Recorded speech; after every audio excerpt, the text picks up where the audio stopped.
시편 39편 1절부터 13절까지 제가 먼저 읽도록 하겠습니다.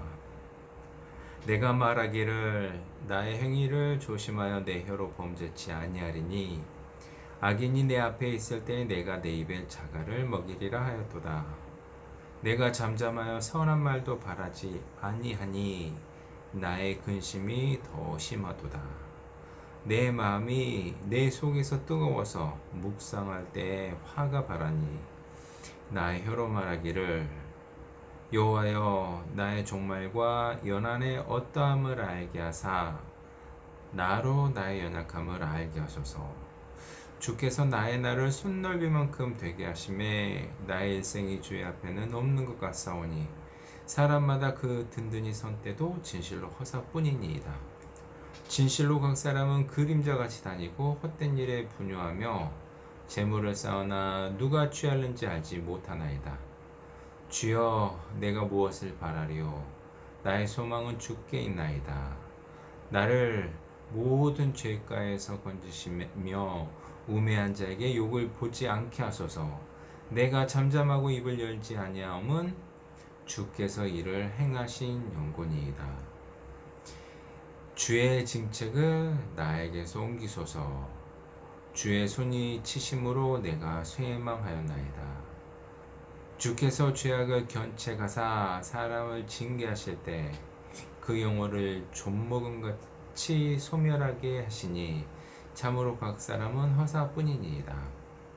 여호와여 나의 기도를 들으시며 나의 부르짖음에 귀를 기울이소서. 내가 눈물 흘릴 때 잠잠하지 마옵소서. 대전하는 주께 객이 되고 거류자가 됨이 나의 모든 열조 같으니이다. 주는 나를 용서하사 내가 떠나 없어지기 전에 나의 건강을 회복시키소서. 네, 다윗의 시라고 위에 되어 있습니다. 1절부터 13절까지 제가 읽어드렸는데 1절부터 3절까지는 독백 형식, 자기가 스스로에게 말하는 식으로 이렇게 얘기를 했고 4절부터 13절까지 나머지 부분은 기도 형식을 띠고 있습니다. 그래서 내가 말하기를 하면서 1절이 시작했는데 자기 자신에게 얘기하는 것 같습니다. 그리고 3절 끝에 나 혀로 말하기를 하면서 4절부터 나머지 구절들은 기도의 내용이기 때문에 하나님께 말하는 대목인 것 같습니다. 다윗은 왜 이 시를 쓰게 되었을까? 3절에 보면 내 마음이 내 속에 뜨거워서 묵상할 때 화가 바라니 화가 많이 났습니다. 화가 많이 나서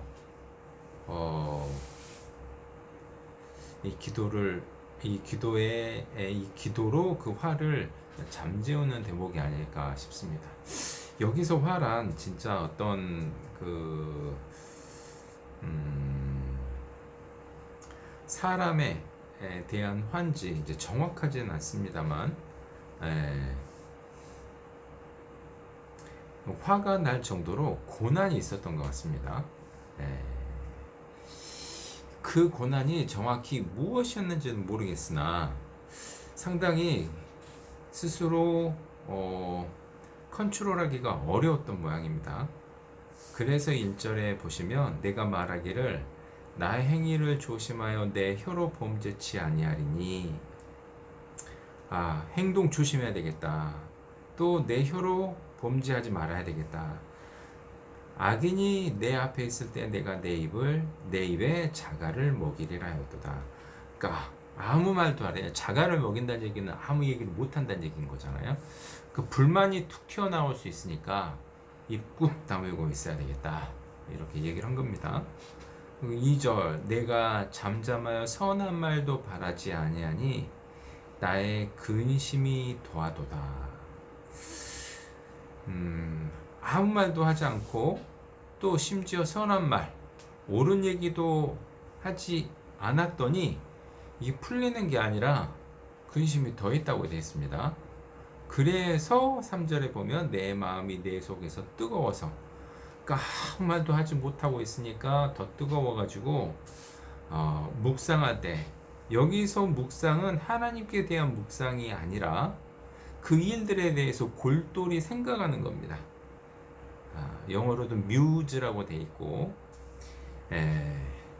원어로도 하객이라고 돼 있는데, 이것은 내가 진짜 그거 어떻게 써야 됐지? 이런 식으로 막 생각하니까 더 화가 났던 겁니다. 다윗은 이 시를 언제 썼는지 정확하지 않지만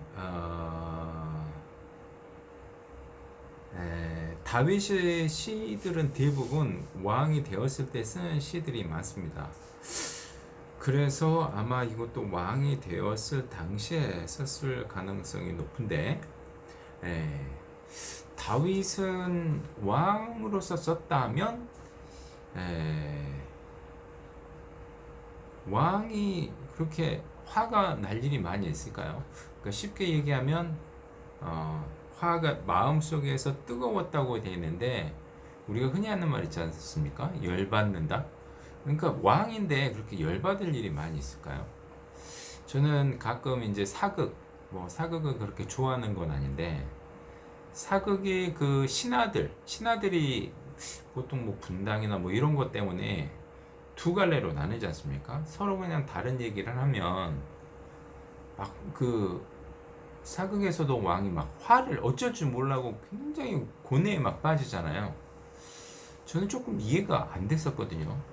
왕인데 자기 뜻에 안 맞으면 자를 수도 있는데 그냥 잘라버리고 뭐 이렇게 해버리면 될 것 같은데 왜 왕이 그렇게 스트레스를 받을까 이렇게 싶었었거든요. 다윗도 왕이었는데 왕도 그렇게 스트레스를 받을 일이 많이 있었을까? 그래야 좀 생각을 해봤더니 그런 때가 있었더라고요. 그래서 정확히 이 경우에 해당되는지 모르지만 한 구절을 여기 잡아놓고 좀 찾아보도록 하겠습니다. 사무엘하 19장입니다.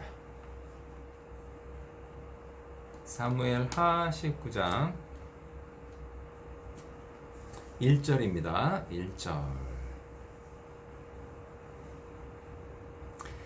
1절 위에 그 18장 33절부터 제가 읽어보겠습니다.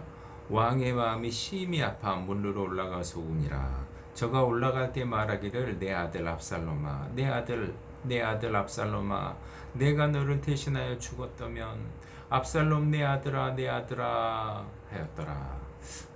지금 상황이 어떤 상황입니까? 압살롬이 반역을 했습니다. 그리고 압살롬이 자기를 죽이려고 이렇게 십이라는 곳에 와 있었는데, 그 숲속에서 이제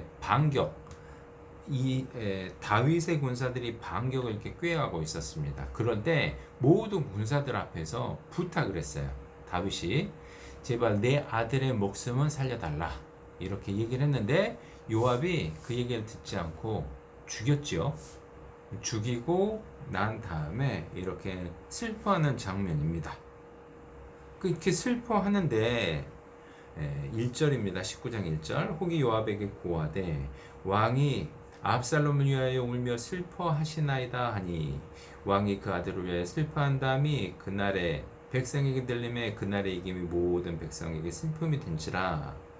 그날의 백성들이 싸움에 쫓겨 부끄러워 도망함같이 가만히 성으로 들어가니라.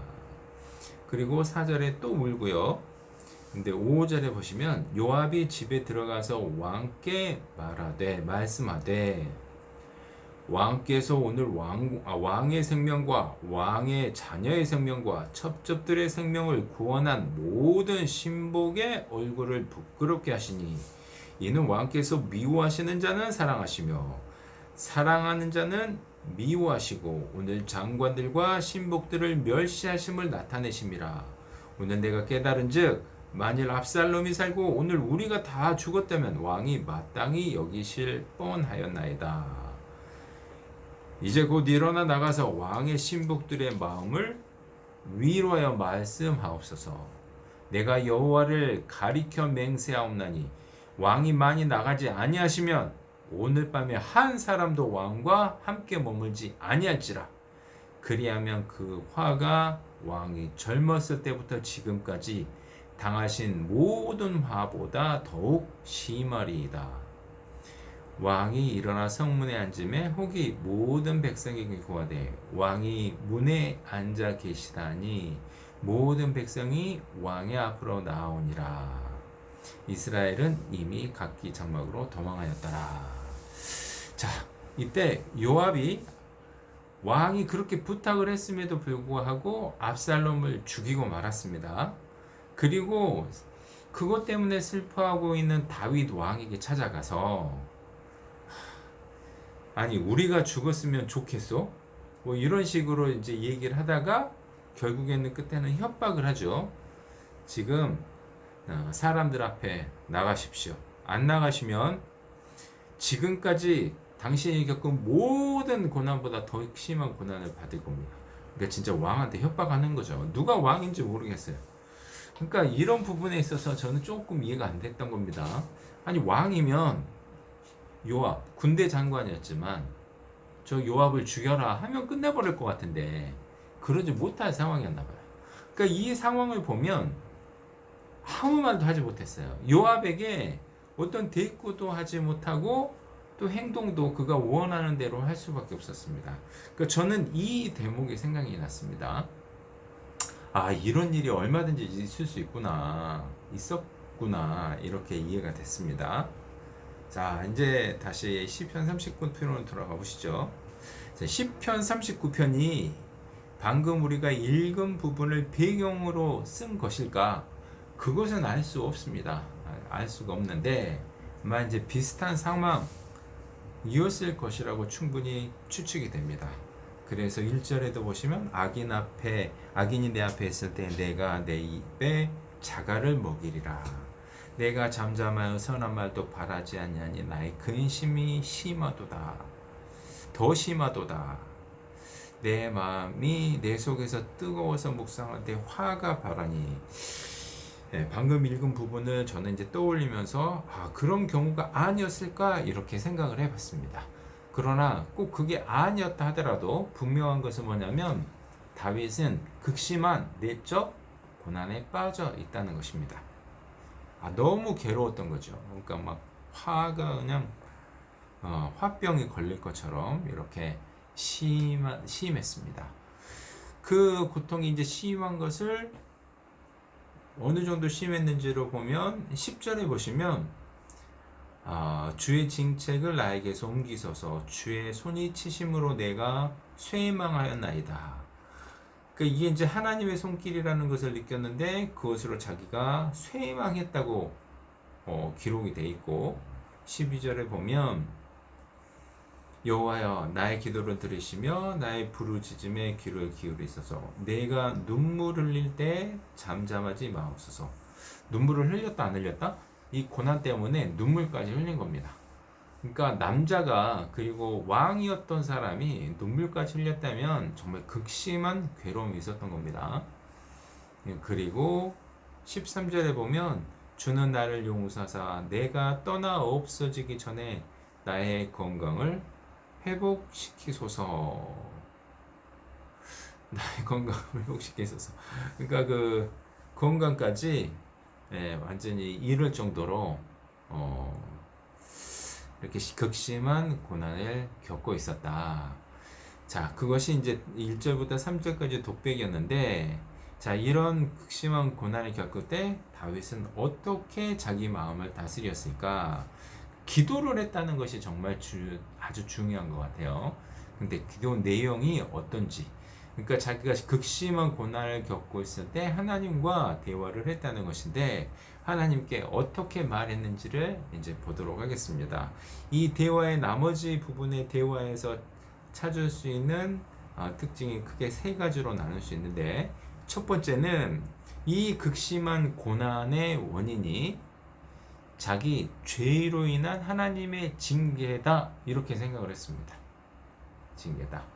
그러니까 자기도 찔리는 바가 있었는지 모르겠어요. 내가 이렇게 화가 날 정도로 그냥 속에서 그냥 열이 나지만 따지고 보면 이것은 나에 대한 징계다. 이제 9절에 보시면 내가 잠잠하고 입을 열지 아니하옴은 주께서 이를 행하신 영광이다. 그러니까 아무 말도 하지 말아야 되겠다. 또 내 혀로 범죄치 말아야 되겠다. 이렇게 했는데 이게 하나님께서 이런 일을 내게 이렇게 하셨으니 내가 어찌하랴 이런 겁니다. 그러니까 자기가 오류를 범한 것에 대한 하나님이 보여주신 반응이다. 이렇게 생각한 거죠.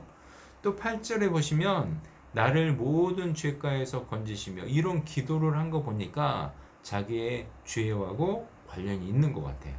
10절도 그렇죠. 주의 징책을 나에게서 옮기소서. 이게 징계로 본 겁니다. 11절도 주께서 죄악을 견책하사 사람을 징계하실 때 역시 징계라는 걸 알 수 있고 13절에 결정적으로 주는 나를 용서하사 이렇게 한 거 보니까 내가 이렇게 심한 고통을 받고 있는데 그래서 아무 얘기도 하지 못하고 행위나 말도 조심하고 있는데 이것은 하나님께서 내게 주신 징계구나. 여러분, 이게 보통 기독교인들이라면 하나님을 믿는 사람들이라면 이런 과정을 겪습니다. 그러니까 자기에게 이제 심적인 극심한 고통이 이를 때 이게 하나님의 징계인가? 근데 문제는 어떤 사람은 빨리 그렇게 해결하려고 하는 반면 어떤 사람은 그런 것을 끝까지 인정하지 않고 미루다가 하나님의 징계인가 보다 이렇게 생각할 때가 있습니다. 저는 좀 후자 쪽인 것 같아요. 어떤 고난을 당하면 나는 잘했는데 저 사람 나한테 고통을 주는 사람 저 사람에 대해서 그 3절에 나온 것처럼 묵상을 하는 거예요. 하나님 말씀을 묵상하는 것이 아니고 왜 저럴까? 왜 저럴까? 내가 그때 어떻게 했을까? 내가 도대체 뭘 잘못했단 말인가? 이런 묵상을 자꾸 하고 있는데 그러면 하나님과의 이렇게 대화할 시간에 적절한 타이밍을 놓치게 되는 것 같아요. 그러니까 하나님께 혹시 이것이 저의 죄 때문입니까? 저를 용서해 주세요. 자의 죄를 빨리 깨닫고 하나님께 용서를 받는다면 고통의 시간이 그만큼 줄어들지 않을까 생각합니다. 가장 기본적이지만 사람에 따라서는 시간이 많이 걸리기도 하니 우리는 이 시간을 최소화할 필요가 있다고 생각합니다. 자, 그리고 두 번째 특징은 4절에 보시면 이 기도가 4절부터 13절까지 19절로 되어 있는데 첫 번째 이 기도의 시작을 어떻게 했냐면 여호와여 나의 종말과 연한의 어떠함을 알게 하사 나로 나의 연약함을 알게 하소서. 나로 나의 연약함을 알게 하소서. 이것이 기도의 첫 시작이었다는 부분이 참 특징이라고 생각을 했습니다. 저 같으면 아까 말씀드린 대로 시간을 끌다가 정말 안 되면 하나님 저 죄지었으면 좀 용서 좀 해주세요. 저 용서 좀 해주세요. 이렇게 이제 시작할 텐데 하나님 저로 하여금 저의 연약함을 좀 알게 해주세요. 자기의 연약함을 자기가 아는데 쉽지 않았다는 고백 같습니다. 5절도 보시면 주께서 나의 날을 손넓이만큼 되게 하심에 나의 일생이 주의 앞에는 없는 것 같사오니 사람마다 그 든든히 선 때도 진실로 허사뿐이니이다. 나의 인생, 나의 든든히 선 때. 자기는 어떻게 보면 왕이었으니까, 그리고 하나님을 올바로 섬기고 있는 왕이었다고 생각을 했으니까, 하나님이 나와 함께 계시고, 모든 권력은 나에 있으니 괜찮아. 이렇게 생각했을지도 모릅니다. 그런데 뜻밖의 이런 고난을 당하니, 내가 그렇게 강한 사람이 아니었구나. 내가 능력 있는 사람이 아니었구나. 내가 신앙이 뛰어난 사람이 아니었구나. 이것을 발견하려고 했던 것 같아요. 그러니까 왕으로서의 삶을 계속 살다 보면 발견하기 쉽지가 않은 모양이에요. 6절 진실로 각 사람은 그림자같이 다니고 헛된 일에 분유하며 재물을 쌓으나 누가 지을는지 알지 못하나이다. 사람들은 왕으로서 살다 보면 이제 하나님과의 더 관계, 하나님이 거기까지 세웠잖아요. 더 높이 올라갈 수도 없습니다. 그러면 하나님과의 관계를 지속하고 하나님은 어떻게 더 기쁘시게 할까 이런 걸 생각을 해야 되는데 사람 일을 더 생각하는 것 같아요. 헛된 일에 분용, 바쁘고 재물을 쌓는 그런 일에 바쁜 것 같아요. 이런 고백을 했다는 것은 다윗도 그러다가 결국 바세바를 범하고 우리아를 죽이는 그런 범죄까지 이르지 않았나 싶습니다. 솔로몬도 마찬가지죠. 하나님께 간절히 지혜를 구했기 때문에 하나님의 도우심으로 강한 나라를 만들어주고 그 나라에 가장 지혜로운 왕으로 만들어주셨는데 그 다음에는 자기 일에 바빴고 말을 늘리는 데 바빴고 재물을 쌓기에 바빴기 때문에 그리고 그걸로 안심하다 결국 큰 낭패를 보지 않았나 싶습니다. 그래서 다윗이 이런 기도를 했던 것 같아요. 하나님, 제가 정말 연약한 사람이라는 것을 좀 알게 해주세요. 연약합니까, 다윗은? 연약했어요. 왜냐하면 1, 2, 3절에 보니까 행위도 마음대로 못하고 말도 함부로 꺼내지 못할 그런 극심한 고통에 있는 거예요. 특히 악인이 자기 앞에 있으면 꼼짝도 못하는 거예요. 요압이 그렇게 큰 소리 치는데도 자기 아들을 죽였는데도 내가 죽이지 말라고 했잖아. 요압을 쳐라. 이런 얘기를 못하는 거예요. 옳은 얘기도 못하는 거예요. 얼마나 나약합니까? 느부갓네살 왕은 당시에 바벨론 제국의 왕으로서 주변 나라를 다 점령했던 제국이었습니다. 제국의 왕이었습니다. 그런데 하나님께서 하루아침에 그를 왕위에서 쫓겨나게 하시고 풀을 뜯어 먹었다고 했어요. 7일 만에 자기가 7년이죠. 7년 동안 그 하나님께서 이 나라를 다스리는구나 깨닫고 다시 왕의 복이 됐습니다. 그러니까 자기가 세운 그 제국, 자기가 세웠다고 생각하고 자기는 든든하다고 생각했는데 하나님께서 함부로 한 번에 다 꺾으시니까 낮아진 거죠. 자, 다윗도 마찬가지였습니다. 왕의 위치에 있지만 내가 정말 약한 사람이었는데 그걸 몰랐구나. 하나님께서 세워주신 거지 내 능력이 아니었구나. 그걸 몰랐던 거예요. 정말 어려운 부분인 것 같습니다.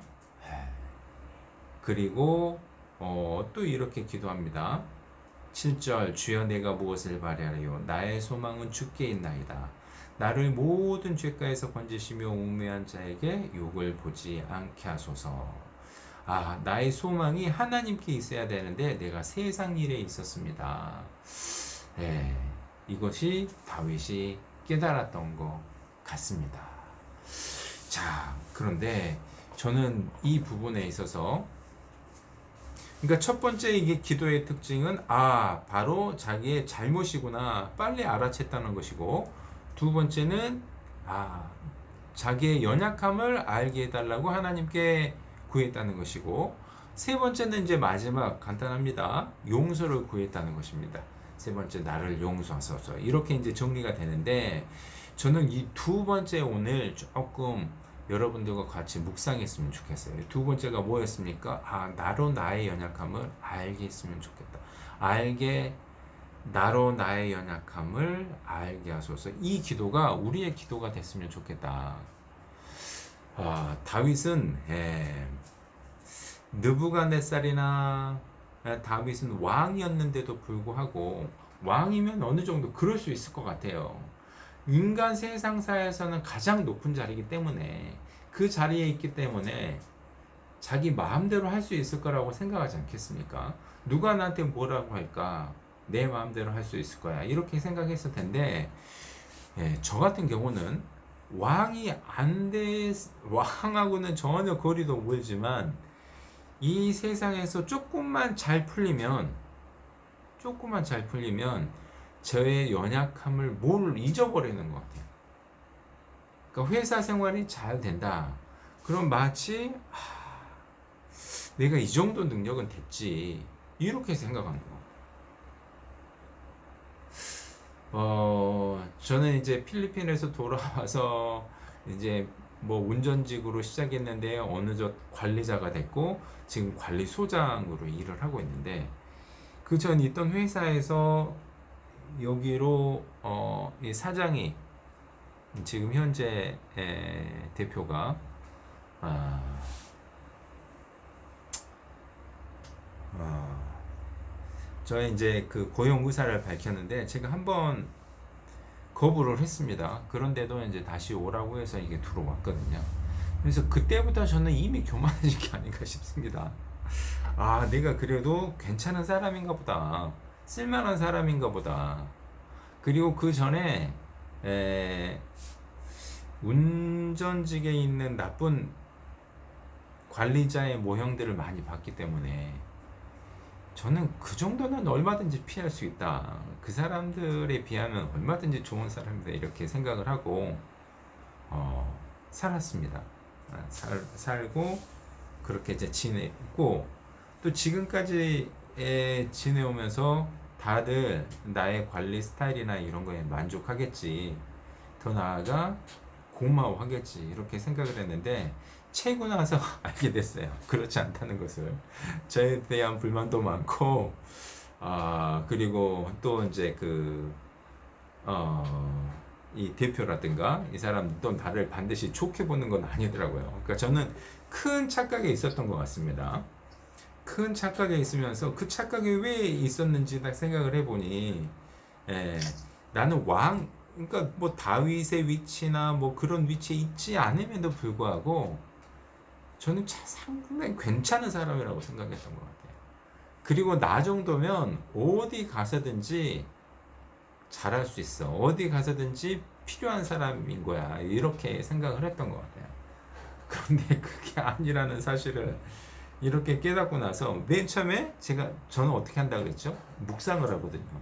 그 인간들 왜 그럴까? 왜 저럴까? 나 이해가 안 된다. 이렇게 묵상을 했는데 이 성경 구절을 보니 내가 나의 연약함을 알아야 되는데 그걸 모르고 사는구나. 그러니까 하나님께 하시면 얼마든지 꺾어버릴 수 있고 나의 지혜나 나의 능력이 아니라 하나님께서 어떻게 보면 이렇게 그나마 이 자리에 앉게 해주셨는데 내가 그걸 완전히 잊고 살았구나 이런 생각을 하게 됐습니다. 그래서 감히 이제 왕의 자리와 비교는 안 되지만 이런 작은 자리에도 내가 이럴진데 나한테 더 좋은 자리가 주어진다면 얼마나 더 자기 자기 만족감에 이렇게 취해서 살까 이런 생각을 하게 됐습니다. 그리고 그 모습이 얼마나 아름답지 못할까 이런 생각을 했습니다. 여기 5절에 보시면 주께서 나의 날을 손넓이만큼 되게 하심에 나의 일생이 주의 앞에는 없는 것 같사오니 사람이 든든히 선 때도 진실로 사뿐이니이다. 내가 든든히 섰다고 생각을 했거든요. 나 정도는 괜찮지. 그러니까 스스로 이렇게 든든히 섰다고 생각한 거잖아요. 근데 이것도 정말 허사구나. 그리고 내가 조금 잘 나가. 그리고 사람들에게 전 직장에서는 그런 칭찬을 받았다고 제가 느꼈거든요. 사람들이 저를 좋아해줬고 거기서도 관리자로 있을 때. 그런데 11절에 보시면 주께서 죄악을 견책하사 사람을 징계하실 때 그 영화를 좀먹음같이 소멸하게 하시니, 그러니까 옷이 좀 먹어버리면 어느 순간 옷이 다 낡아서 못 쓰게 되지 않습니까? 그런 것처럼 내가 그 한때 잘 나갔던 거 있잖아요. 한 번에 바닥을 치게 만드실 수가 있더라고요. 그래서 제가 그것을 느꼈습니다. 얼마든지 이러실 수 있겠구나. 그래서 이 다윗의 기도가 나의 기도가 돼야 되는구나 이렇게 생각을 했습니다. 또 아닌 게 아니라 하나님께서는 늘 이렇게 우리의 연약함을 깨닫게 해주시려고 노력하셨던 것 같아요. 여러분 모세 기억나시죠? 모세는 애굽 왕국에서 왕자로 자랐습니다. 마흔이 될 때까지 40살이 될 때까지 자랐습니다.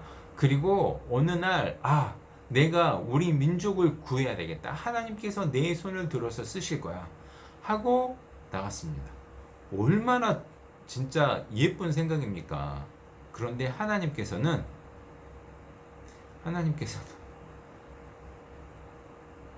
그 모세가 그런 마음을 갖고 있는 것이 적당한 타임이 아니었다고 생각하셨나 봐요. 그래서 이스라엘 사람들로 하여금 배신을 하게 하고 그래서 미디안으로 도망가게 만들었습니다. 그때 지금 다윗이 1, 2, 3절에서 얘기했던 그런 비슷한 심정을 느끼지 않았을까? 마음속에서 불이 일어나지 않겠습니까? 자기는 자기 개인 영화를 위해서 그냥 왕궁에서도 살 수 있어요. 그런데 자기는 나름 희생을 하면서 히브리 동족들을 위해서 해주려고 하는데 히브리 동족이 자기를 오히려 팔아버린 거예요. 얼마나 화가 많이 났을까요? 그런데 그 과정이 하나님께서는 모세로 하여금 너의 힘으로 하려는 것 같다 이런 느낌이 아니었을까. 너의 능력이 아닌데 너 좀 겸손해져야 될 것 같다. 40년 동안 근신 이렇게 하신 것 같아요. 그래서 모세는 40년 동안 진짜 아무것도 아닌 평민으로서 살았습니다. 미디안에서. 그러다가 겸손해질 때 나이도 들고 힘도 빠지고 그랬을 때 이제 다시 불러서 사용하신 것이죠. 모세만 그런 것도 아니고 또 바울도 보면 약하게 건강에 육체에 가시도 주시고 해서 늘 연약한 상태에 있도록 네가 약할 때 내가 강함이라 이런 말씀하시면서 그를 붙들어 주신 것처럼 우리에게 늘 우리가 약하다는 사실을 알려주려고 하시는 것 같아요. 근데 우리는 그것이 싫은 거죠. 저 정도는 괜찮은 것 같아요. 하나님 이렇게 살아왔던 것이 아닌가. 제가 돌아볼 때 그렇다는 얘기입니다. 그래서 따지고 보면 진짜 우리의 능력으로 할 수 있는 게 아무것도 없는 것 같아요. 그러니까 취직도 그렇고 취직도 하나님께서 해주시려면 아주 순조롭게 해주시기도 하지만 또 내 능력으로 하려고 해보면 정말 쉬울 것 같은 것 다 안 되더라고. 그런 것도 안 되고